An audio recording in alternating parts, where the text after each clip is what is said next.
medyo hindi. Kasi sa trabaho ko, ano ko call center agent. So yung trabaho namin nakaka-stress. Isa sa mga reason isa sa mga way namin para ma-stress out kami, manigarilyo.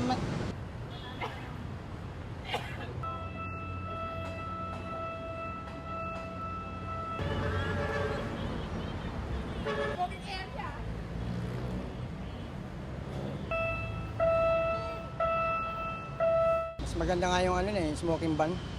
Kasi apektado yung mga bata pagka sa loob ng bahay, niligaryo kayo, usok, nalalangap eh. Sa public naman, puro mga filter, kalat.